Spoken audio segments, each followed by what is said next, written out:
एक समय की बात है। ये कहानी एक दिन शुरू होती है जब एक युवा राजकुमार अपने राज्य के शहरों के बीच यात्रा कर रहा था। उसका नाम विक्रम था और वो अपने राज्य के कोने कोने को जानने समझने की कोशिश कर रहा था। एक दिन जब विक्रम अपने घूमने के बाद घर वापस लौट रहा था, वो एक गांव के पास से गुजरा। वो इस गांव की सुंदरी और सर्वश्रेष्ठ खाना के बावर्ची को देखकर विचार करने लगा कि यहीं पर उसकी जीवन संगिनी होनी चाहिए। उस बावर्ची का नाम वानी था और वो ना ही सिर्फ अद्वितीय खाना पकाती थी, बल्कि उसकी व्यक्तिगति भी अद्वितीय थी। उसके हाथों का जादू और खाना बनाने का तरीका बिल्कुल अनोखा था। विक्रम उसकी यही अद्वितीयता से मोहित हो गया। विक्रम ने अपने राजमहल में वानी की तलाश करने का निश्चय किया। उसने अपने मंत्री से ये पूछा और उन्हें अपने इरादे के बारे में बताया। मंत्री ने सहमति दी और एक मार्ग योजना बनाई जिसके तहत विक्रम वानी को प्रस्तावित करेगा। विक्रम और उसके साथी मंत्री गांव के पास पहुँचे और वानी के पास गए। विक्रम ने वानी को अपना दिल का इरादा बताया।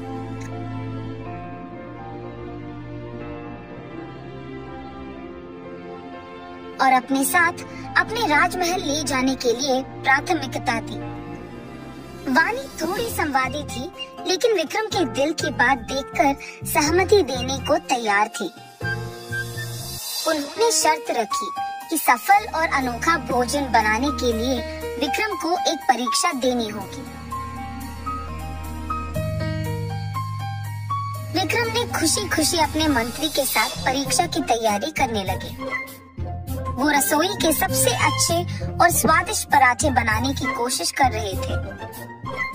वानी का परीक्षण दिन आया और विक्रम ने उसे एक नए और स्वादिष्ट पराठे के साथ प्रस्तुत किया।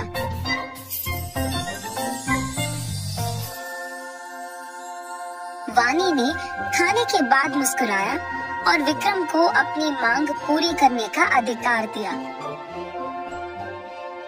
विक्रम और उसकी मंत्री जीत के साथ राजमहल वापस गए और विक्रम ने बावर्ची को अपनी राजकुमारी बनाने का प्रस्ताव पेश किया। वानी खुशी खुशी स्वीकार कर ली और दोनों ने एक दूसरे के साथ खुशियों भरी जीवन गुजारने का निश्चय किया। इस कहानी से हमें ये सीख मिलती है कि सच्चे प्यार में ये भी उतना ही महत्वपूर्ण है कि हम एक दूसरे के कौशल और क्षमताओं की सराहना करें और उनके साथ खुश रहने की कोशिश करें। विक्रम और वानी के बीच का साथ और साथ का भाव हमें सिखाता है कि प्यार में कुछ भी संभव है। एक बार दिलफुर नाम के एक शहर में मौर्यराज नाम का एक लालची राजा रहता था। एक दिन 3 आम लोग राजा के पास आए। तुम कौन हो और यहाँ क्यों आए हो? राजा जी, हम नगरवासी हैं जो आपकी भूमि दिलफुर से संबंधित है। राजा जी, हमारे यहाँ ग्रामीणों के लिए कोई काम और नौकरी नहीं है, इसलिए आमदनी भी नहीं है। हमारे पास खाने के लिए और हमारे परिवारों की देखभाल के लिए भोजन के पैसे नहीं हैं। मैं तुम्हारी समस्या में कैसे मदद कर सकता हूँ? राजा जी, यदि आप हमें काम प्रदान कर सकते हैं तो हम कड़ी मेहनत करेंगे और साथ ही ये हमें अपने घरों की देखभाल करने में मदद करेगा। तुम मेरे लिए क्या कर सकते हो? हम खेती अच्छी तरह से कर सकते हैं राजा जी। राजा को अचानक एक विचार आया। मेरे पास खाली और बेकार पड़ी हुई 100 एकड़ जमीन है। मैं इन किसानों को काम दे सकता हूँ और फसलें उगा सकता हूँ। वो सब पैसा सीधे मेरे पास आएगा और मैं और भी अमीर हो जाऊंगा। तो ठीक है, मेरे पास आपके लिए कुछ है। मैं आपको एक संदेश भेजूंगा। अब आप जा सकते हैं। मौर्यराज ने अपने संदेश वाहक के साथ ग्रामीणों को एक संदेशा भेजा। सभी गांव वासियों, ध्यान से सुनो। अब से आप में से कोई भी बेरोजगार नहीं होगा। हमारे राजा के पास 100 एकड़ जमीन है जहां आप सभी काम करेंगे और खेती करेंगे। आपको खेतों की जुताई करनी होगी और एक भरपूर फसल उगानी होगी। ये हमारे राजा का निर्णय है। आपका काम कल से शुरू होगा। सभी गांववासी राजा से बहुत खुश थे और अगले दिन वे सभी उस जमीन पर काम करने के लिए चले गए। ग्रामीणों ने सूर्योदय से सूर्यास्त तक कड़ी मेहनत की और इस तरह एक महीना बीत गया। ग्रामीणों को अपनी मजदूरी प्राप्त करने का समय आ गया था और जब उन्होंने इसे प्राप्त किया तो उन्हें देखकर आश्चर्य हुआ कि राजा ने उन्हें कितना कम प्रतिदान दिया है। भोजन के लिए अगले महीने तक भी पर्याप्त पैसा नहीं था। समय बीतता गया और ग्रामीणों को उन थोड़े से पैसों के लिए संघर्ष करना पड़ा।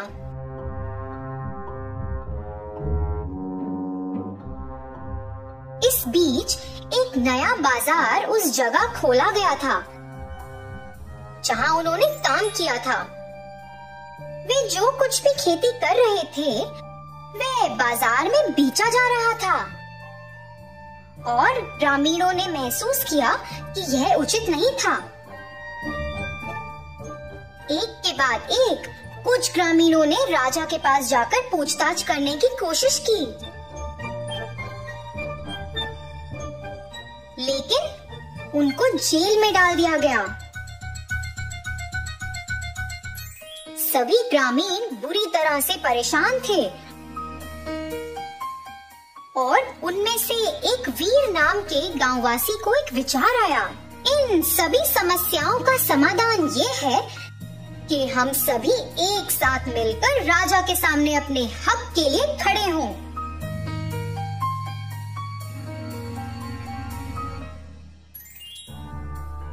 सभी ग्रामीणों ने अपना विश्वास बनाया और एकजुट होकर राजा से बात करने गए। राजा ने ग्रामीणों को देखा और चिंतित हो गया। वह उन सभी का सामना नहीं करना चाहता था और इसका कारण जानकर वह डर गया। अगर ये सभी ग्रामीण मेरे खिलाफ जाते हैं तो मैं अपनी सारी जमीन और समृद्धि खो दूंगा। यदि मैं थोड़ा समाधान कर लूं तो भविष्य में मेरे पास अधिक धन होगा। मैं अपनी जमीन ग्रामीणों के साथ साझा करूंगा। ठीक है गांववासियों, मुझे पता है कि आप सभी यहाँ क्यों आए हैं। अब मुझे बताओ कि मैं क्या कर सकता हूँ। देखिए राजा जी, किसान जिस जमीन पर खेती बाड़ी कर रहा है उस पर किसान का ही हक होना चाहिए और खेती बाड़ी से जो भी आमदनी किसान को आती है वो आपके साथ आधा बांटेगा। ठीक है, मेरी 100 एकड़ जमीन में आप अपनी खेती की जमीन रख सकते हैं और अपनी कमाई हुई आमदनी में से आपको मुझे हिस्सा देना पड़ेगा। इस कहानी से हमें ये सीख मिलती है कि एकता में ताकत है। कई साल पहले की बात है। एक महान से राज्य में कृष्णदेवराया नामक एक शासक रहा करते थे। उनकी माँ बहुत धार्मिक महिला थी। माता जी ने अपने जीवन में कई धार्मिक स्थानों का दर्शन किया और बहुत सारे पूजा पाठ में भी भाग लिया था। महाराज अपनी माँ से बहुत प्रेम करते थे। जैसे साल बीतते गए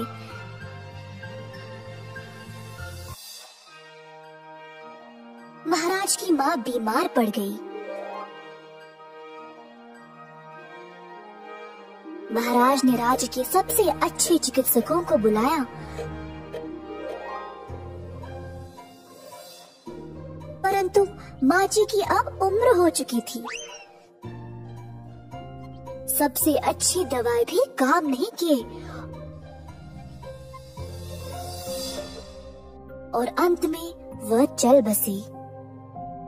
महाराज कृष्णदेवराया अकेला महसूस करने लगे और अपनी माँ को बहुत याद करते थे। जब उनकी माँ बीमार थी तब वह अपने बेटे से आम खाने की मांग करती थी, परंतु आम का बंदोबस्त करने से पहले ही वह चल बसी। महाराज को ये बात और भी ज्यादा चुभने लगी कि वह अपनी माँ की आखिरी इच्छा पूरी नहीं कर पाए। आखिरकार समय आ गया था उनको इस संसार से विदा करने का। अंतिम संस्कार करने के लिए जो पुजारी आए थे, वे माता जी की आखिरी इच्छा के बारे में जानकर उसका गलत फायदा उठाना चाहने लगे। महाराज, आपकी माता जी की आखिरी इच्छा मीठे आम खाने की थी, जो अधूरी रह गई। अब उनकी आत्मा की शांति के लिए आपको कुछ सुनहरे आम दान में देना होगा। क्योंकि महाराज पहले से निराश थे, उनको लगा कि उन्हें इतना तो करना चाहिए। उनको पुजारियों पर अंधविश्वास था और बात मान ली।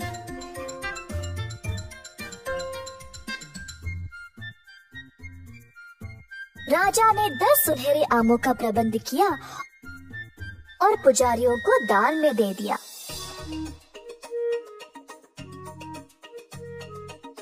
पुजारी बहुत खुश थे कि उनकी दुष्ट योजना काम कर गई। अंतिम संस्कार करके सोने के आम लेकर अपने अपने घर वापस चले गए। हालांकि महाराज के सेवक बुद्धिमान रामदास ने देखा कि क्या हुआ और राजा को दिए गए पुजारियों के तर्क को समझ नहीं पाया। पुजारियों के हाथ में सुनहरे आम कैसे एक मरे हुए इंसान की आत्मा को खुश कर सकता है? उसको पता था कि पुजारियों ने महाराज को बेवकूफ बनाया। रामदास ने उन सबको सबक सिखाना चाहा। कुछ दिनों बाद रामदास ने पुजारियों को अपने घर आमंत्रित किया।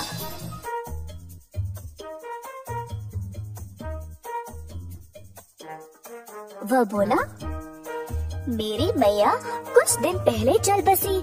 मुझे लगता है उनकी आत्मा को शांति नहीं मिली। उनके अंतिम दिनों में वह चाहती थी कि मैं उसके सिर पर गरम लोहे की छड़ी से मारूं, परंतु मैं ऐसा नहीं कर पाया और फिर वह चल बसी। अब जैसे आप लोगों ने राजा को सुनहरे आम दान में देने का सुझाव दिया, वैसे ही मुझे भी अपनी माँ की आत्मा की शांति के लिए ऐसा ही कुछ करना पड़ेगा, है ना? मुझे आप सबको गरम लोहे की छड़ी से मारना पड़ेगा अपनी माँ के लिए। ऐसा कहकर रामदास ने एक गरम लोहे की छड़ी की ओर दिखाया, जो उसका नौकर पकड़ा हुआ था। सारे पुजारी भयभीत हो गए। रामदास के कदमों पर गिरकर दया की भीख मांगने लगे। रामदास ने सबको वो सुनहरे आम वापस करने को कहा और दया की भीख महाराज से मांगने को बोला। अतः अगले दिन महाराज को सारे सुनहरे आम वापस मिल गए और लालची पुजारियों ने सबक सीखा। एक बार फिर रामदास को उसकी सतर्कता और समझदारी के लिए प्रशंसा मिली। एक शहर में रहता था रामदास सिंह नामक एक आदमी, जो एक धनी परिवार का था। अपनी मेहनत और बुद्धि से उसने अपने परिवार की संपत्ति को थोड़े ही समय में दुगना किया और बहुत ही अमीर बन गया। दुर्भाग्य से रामदास की सेहत कमजोर हो गई और अंत में वह चल बसा। मरने से पहले रामदास ने अपने बेटों को वचन दिया था कि उसकी सारी संपत्ति तीनों में बांटी जाएगी।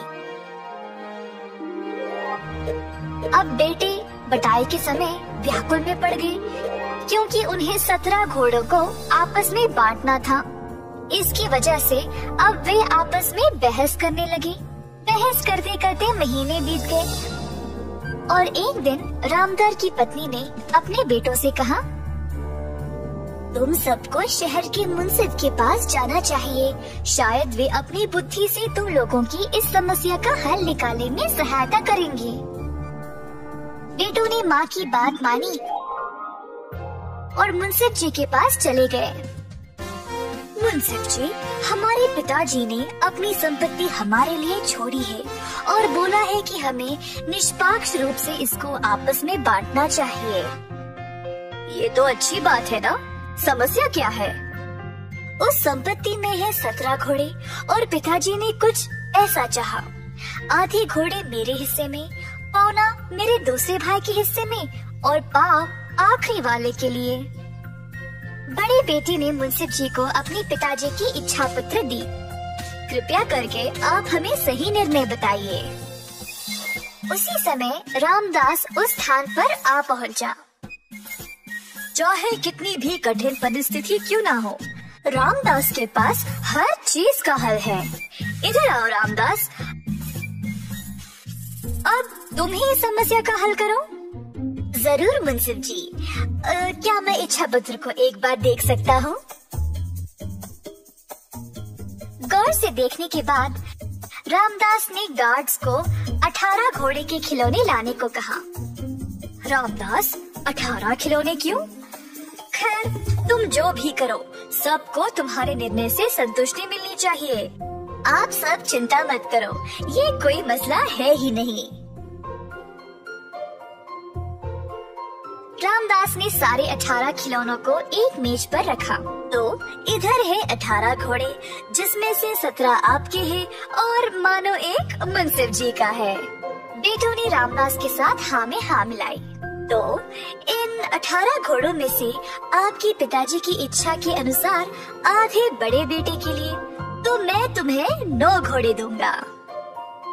जी हाँ, सही है, धन्यवाद महोदय। अब दूसरे बेटे को पौना मिलना चाहिए, तो मैं उसको 6 घोड़े दे रहा। मैं इससे सहमत हूँ, आपको धन्यवाद। अब अंत में तीसरे बेटे को मिलना है पाव, तो मैं तुम्हें दे रहा हूँ 2 घोड़े। जी महोदय, सही बात है, आपका धन्यवाद। अब अंत में बचा 1 घोड़ा, जो मुंसिफ जी को जाएगा। इच्छा पत्र के अनुसार सब बांटने के बाद मुंसिफ जी ने रामदास की बहुत प्रशंसा की और तीनों बेटे खुशी से, संतुष्टि से अपने घर वापस चले गए।